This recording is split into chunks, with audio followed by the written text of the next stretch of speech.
Hey Jonesy Babes and Anonymous Jonesy Babes, welcome back to my channel. So today we are going to talk about Richard Allen, all right?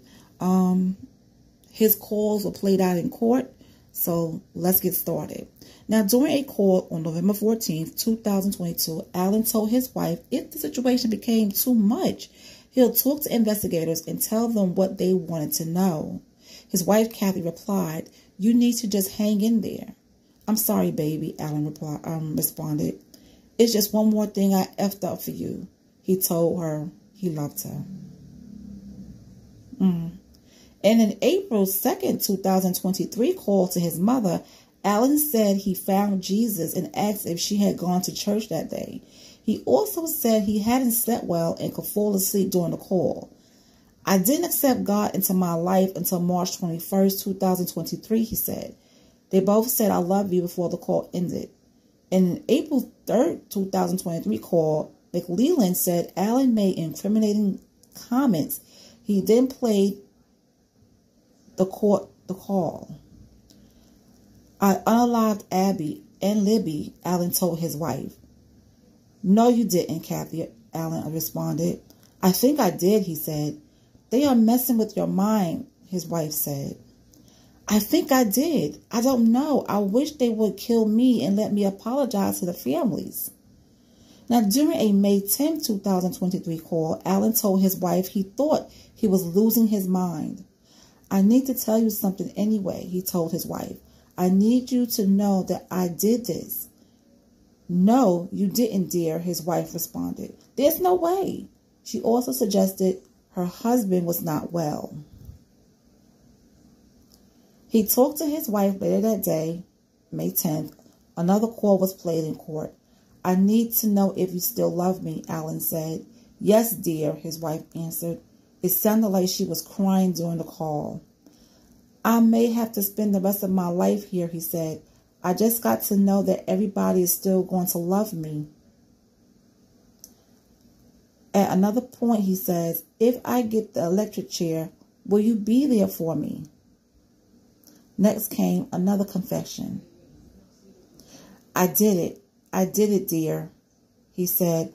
"I've got somebody here listening to me, dear. I killed Abby and Libby." "No, you didn't," his wife responded. "Stop saying that."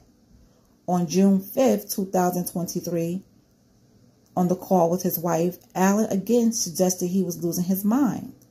You know that I've done it, right?" he asked his wife. In a June 11, 2023 call, Allen talked, to his wife again. And he said, "I did it." He said, "Kathy, I did it. Do you still love me?" "Yes, dear, but you didn't do it," his wife answered. "You can't call me and talk like this." "I'm sorry. I don't know what I'm doing. I lost my mind. I feel like I'm already in hell." The call had long periods of silence, with Allen telling his wife he didn't mean to upset her. He suggested he was going to have to stop calling her.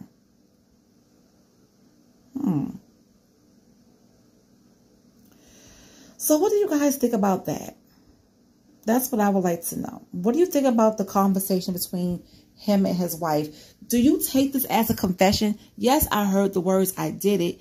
Him saying "I did it, I did it, I think I did it." You get what I'm saying? So what do you think about that? Do you think that he really lost his mind, that his mental health, was damaged while he was in confinement? Do you think he did these murders? Do you think he's being framed? Like, what are your thoughts about this? And what are your thoughts about the phone call between, Richard and his wife, Kathy? I would love to know your thoughts about it. Another thing, there are people that really believe that Richard Allen is innocent.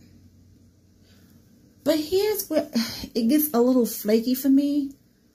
When did this all come about? Because before he got arrested, I don't remember anybody saying that he was, he had any type of mental health issues or anything like that. He lived his life like regular people. So when did this mental health come into play? That's what I want to know. When did that come into play? But the conversation with him and his wife is interesting. You know, I did it. No, you didn't, dear. Stop saying that. I think I did it. You know, it's just a back and forth with the words. And you know what didn't help it? Those sketches that they had, neither one of those sketches looked like him. But that doesn't mean anything. That doesn't mean anything. So I'm also going to read you a letter that an inmate wrote. Okay, let me get that up, pull that up for you. I am going to read you a letter that an inmate wrote. But before I do that, I want to also talk about his behavior. Now, earlier, you know, Dr. Waller said he had some strange behavior. And she said, Allen's strange behavior in custody, including hitting his head on the wall, washing his face in the toilet, refusing food, okay? He didn't sleep, eating paper, smearing feces in his cell, and putting it on his face for 2 hours. And those are what the correction officers are saying. Okay? So, on the day of the murders, Libby and Abby saw a man behind them on the bridge, and Libby started recording on her phone, prosecutors said. The man known as Bridge Guy from the video of his voice released to the public pulled out a gun and ordered the girls to go down the hill. And that was said by the prosecutors. Okay, so this letter was written on April 11th, 2023. And it says, Dear Clerk of Courts, I am an inmate at Westville Correctional Facility in the same unit that Richard Allen is being housed in, awaiting trial. Richard Allen is being abused and mistreated along with other inmates in Westville Control Unit Restrictive Housing. There are correct officers and ranking officers calling Richard Allen a kid killer, teasing him that he has a visit from his family. Phone is ringing on his GTL tablet. Inmates in cells, whatever, named Logan, another inmate, Riley, another inmate, you know, threatening to kill Richard Allen and, you know, telling him to kill himself. Oh, this is just horrible. And these inmates have made these comments in front of Warden John Gallipo, ranking officers, and officers. The staff has recorded on camera these inmates making these threats and suggestions to off himself and has done nothing to stop it. So that's this letter is about an inmate writing and telling them, you know, telling what's going on inside the prison. I have proof and evidence of the assaults by ranking officers and officers on inmates, abuse and mistreatment and grievance in the governor's office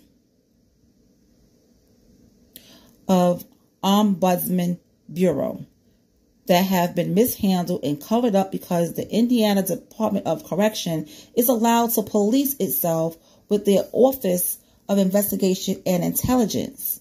I recently sent letters to the U.S. Department of Justice from Indiana State Representative Dr. Vernon G. Smith and from the U.S. Senate Judiciary Committee concerning the DOJ and FBI mishandling complaints on the Indiana Department of Correction and their facilities. On March 21st, 2023, while in the same unit as Richard Allen, I attempted to off myself and spent 3 days in the hospital due to staff and officers' abuse and mistreatment. On April 9th, 2022, I attempted to off myself and spent 4 days in the hospital intensive care unit. The IDOC or their mental provider has provided me no mental help or treatment correspond with a New York Times investigative reporter and her team at the University School of Law and have made them aware of the assaults, abuse, and mistreatment going on here at Westville Correction Facility and other IDOC facilities. Please forward this letter to the judge in Richard Allen's case and to his attorneys, because I have wrote to the organizations mentioned to expose the assaults, abuse, and mistreatment. Respectfully submitted and sincerely, whatever the person's name is, that's redacted.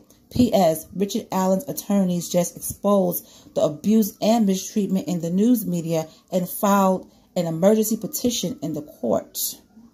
All right, so, yeah. So, that was an inmate that wrote that letter and told them everything that was going on in the unit where he was housed with Richard Allen. So, I'm going to look more into that as well. Okay, so I read the letter to you guys. That's all I have at the moment. Let me know what your thoughts are about this whole thing. Like I said before, you know, there are some people who think that Richard Allen is innocent. And they really do think that he has mental health issues. But what was he like before he went to prison? So I'm going to do some research. And I'm going to look for something, you know, that can explain to me how he was before he went to prison. Because, you know, washing your face in the toilet and doing all this stuff, do you think somebody would really fake being crazy or having mental health issues and doing that? I would love your honest opinion. Talk to me in the comment section, and I'll talk to you guys later.